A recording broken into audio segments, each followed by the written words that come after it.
সুপ্রভাত, good morning.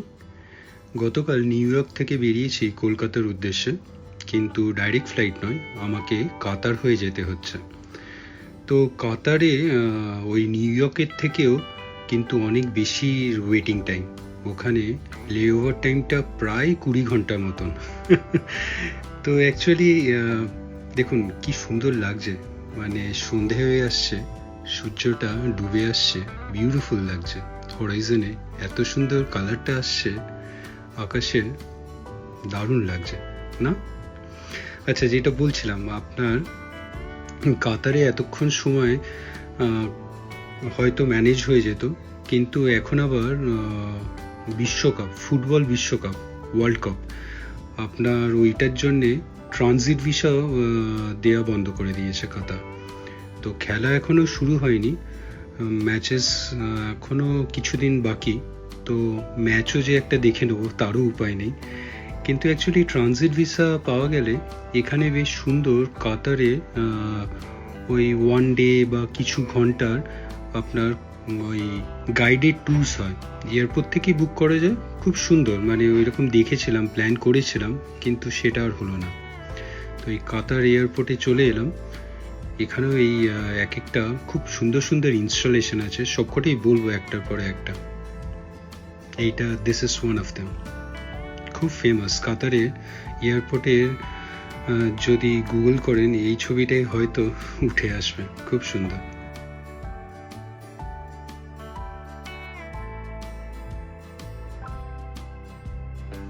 যেমনটি বলছিলাম, এইটা হলো জায়ান্ট ল্যাম্প টেডি বিয়ার। তো এটা হামাদ ইন্টারন্যাশনাল এয়ারপোর্ট, খুব সুন্দর। মানে কখনো যদি কাতার হয়ে আসেন এইটা খুঁজতে ভুলবেন না, একটা ফটোগ্রাফ সেলফি অবশ্যই নিয়ে নেবেন। খুব সুন্দর বানানো, হিউজ একটা টেডি বিয়ার, আপনার উপরে একটা লাইট দেয়া, খুব সুন্দর লাগছিল ইনস্টলেশনটা। তো কাতারে অ্যাকচুয়ালি ট্রানজিট ভিসা পেলাম না, প্রবলেম হয়ে গেল, 20 ঘন্টার ওয়েটিং টাইম। তো বাধ্য হয়ে একটা হোটেলে নিতে হলো। এই এয়ারপোর্টের মধ্যেও কয়েকটা হোটেল আছে, তো হোটেলটার চার্জেস কিন্তু খুব হাই। তো নিয়েছি, খুব সুন্দর হোটেলটাও দেখাবো যেখানে স্টে করব। তো এই যে এখানে একটা ভিডিও নেওয়া হয়েছে, দেখুন। মানে এই ফ্লাইটটা এখন এসেছে বলে খুব ভিড় এই জায়গাটা, তাই জন্যে সামনে গিয়ে মানে সবাইকে ছাড়া একটা ভিডিও বা ফটো নেবো, তার উপায় নেই। তো হোটেলে চেক ইন করলাম, রুমে চলে এলাম। বেশ সুন্দর, মানে কম্প্যারিজনে এত হাই প্রাইসড রুমস, সেই তুলনায় খুব যে 5 স্টার রাজকীয় ব্যাপার সেটা নয়, কিন্তু খারাপও নয়। কোনো কমপ্লিমেন্টারি ব্রেকফাস্ট নেই, না কোনো ফুড আছে, খালি ভেতরে ওই কফি মেকার আর কিছু স্যাচে আর জলটা আছে। তো এমনি সুন্দর রুমটা, বড়, বেশ ওয়েল ফার্নিশড, মানে মডার্ন আউটলুক যাকে বলে।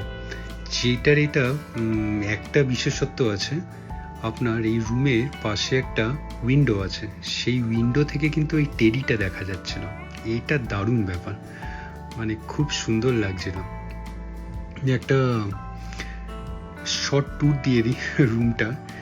এই একটা বেড আছে, এই সাইডে একটু সিটিং করার মতন সোফা, আপনার ওই সাইডে একটা মিরর, তার সামনে ওই কফি মেশিন আর কয়েকটা জিনিস, ওই কফি স্যাচে ছিল, আর এখানে একটা লকারও প্রভিশন আছে, আজকাল তো সব জায়গায় থাকে। বাথরুমটা বেশ বড়। তো এখানেও কয়েকটা জিনিস ইন্টারেস্টিং দেখতে পেলাম, দেখাচ্ছি। তো সব কিছুই দুটো করে, দেখুন বেসিংও দুটো, জানি না কেন। আপনার এই কমোডো অ্যাকচুয়ালি দুটো, মানে হয়তো আমি শিওর নই, হয়তো দুটোর দু রকমের অর্থ থাকতে পারে, আপনারা জানালে জানাবেন। হয়তো একটা ইউরিনাল পারপাসে আর একটা পটি করার পারপাসে। এখানে যে আপনার কিসটা দিয়েছিল, এই সোয়াইপ কার্ডটা কিন্তু অদ্ভুত, মানে আপনার মেড অফ উড, মানে খুব সুন্দর, এরকম কার্ড দেখিনি।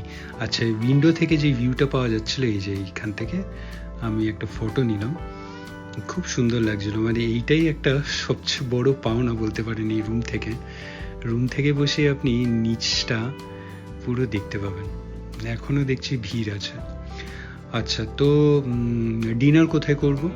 আবার সেই HDFC credit card, international card বলে এইখানেও আপনার লাউঞ্জ অ্যাক্সেসে ফুড, বেভারেজেস সবই ফ্রি তো বলা হয় না, ওই 1 টাকার বিনিময়ে পাওয়া যায়। তো আবার চললুম, এখানে একটু ফ্রেশ হয়ে নিলাম রুমে এসে। তারপরে ইনফ্যাক্ট ওই যখনই অনেক কটা প্লেন ল্যান্ড করে তখন দেখছিলাম লাউঞ্জে ওরা রেস্ট্রিক্ট করছিল, মানে হয়তো লাউঞ্জটা ফুল হয়ে গেছে। তো ওখানে তো আর ওয়েট করে লাভ ছিল না, তো ভাবলাম এসে একটু ফ্রেশ হয়ে নিই। অনেক ঘন্টা যাওয়া হয়েছে, প্লেনে ট্রাভেলও হয়েছে। তো কাজ তো বিশেষ কিছু নেই, তো এখানকার টিভি দেখছিলাম, যেহেতু একটা ইভেন্ট, একটা বড়সড় ইভেন্ট কিছুদিনের মধ্যেই স্টার্ট হবে, world cup, football world cup তাও আবার। তো টিভিতে ওটাই কয়েকটা চ্যানেল দেখে নিউজ আর কিছু এই আপনার সেরিমনি, ওপেনিং সেরিমনি, তারপরে আপনার কিছু ওই ফ্রেন্ডলি ম্যাচ হচ্ছিল ওইগুলো দেখছিলাম। তো ওটা নিয়েই একটা ভিডিও, মানে ভিডিও ক্লিপস নিয়েছিলাম, এটাও ইনক্লুড করে দিলাম। জানি না ঠিক হলো কিনা।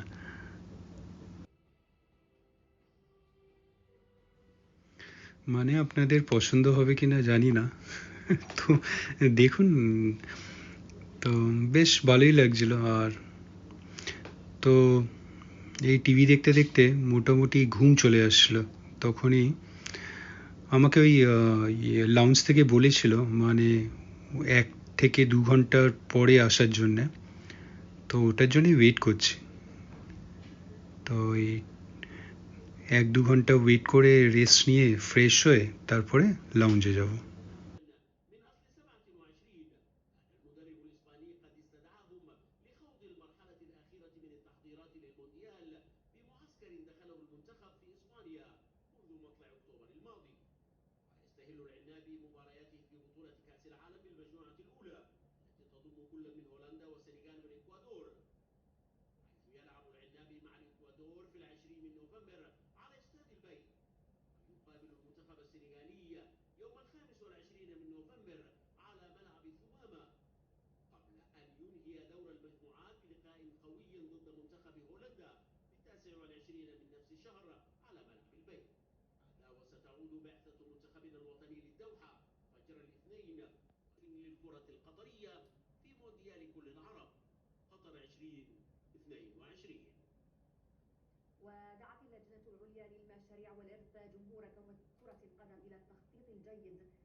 وستكون شبكة الطرقات المتطورة في الدولة همزة وصل بين ملاعب كأس العالم ومرافق البطولة، مما يضمن تنقلا سلسا للمشجعين مع توفير خيارات تنقل متعددة تستجيب كلها لمعايير الاستدامة العالمية.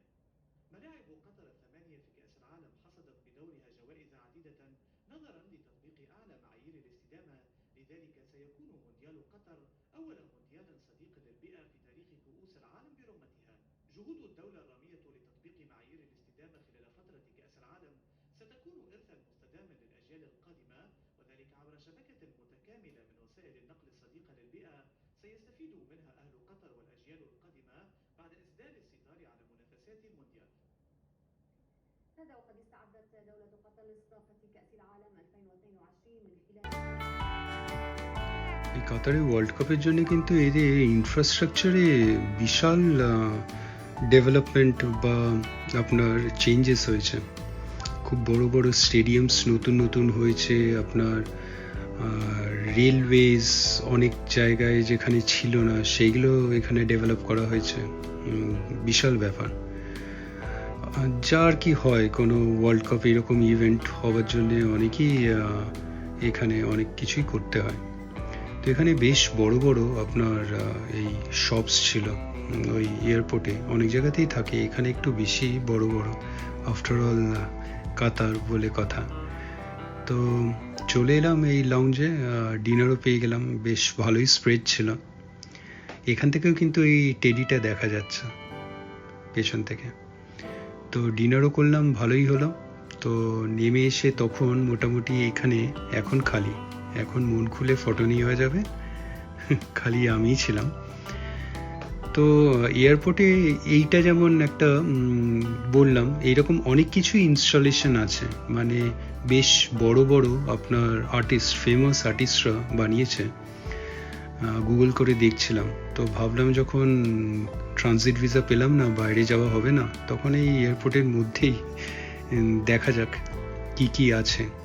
এয়ারপোর্টটাই এক্সপ্লোর করার জন্য বেরিয়ে গেছিলাম। তো এই সবগুলো এখন বন্ধ, কিন্তু ডিসপ্লে ছিল এয়ারপোর্টস, ভাবছিলাম একটা যদি নেওয়া যায়, তো দাম তেমন কম দেখতে পাচ্ছিলাম না। এই গাড়িও না কেনার জন্য না, এখানে এই গাড়িগুলো মনে হয় ডিসপ্লে পারপাসে, ওই লাকি ড্র টাইপের হয় ওই রকমের জন্য এখানে রাখা। তো বেশ ভালো ভালো গাড়ি, কয়েকটা সেলফিও নিয়ে।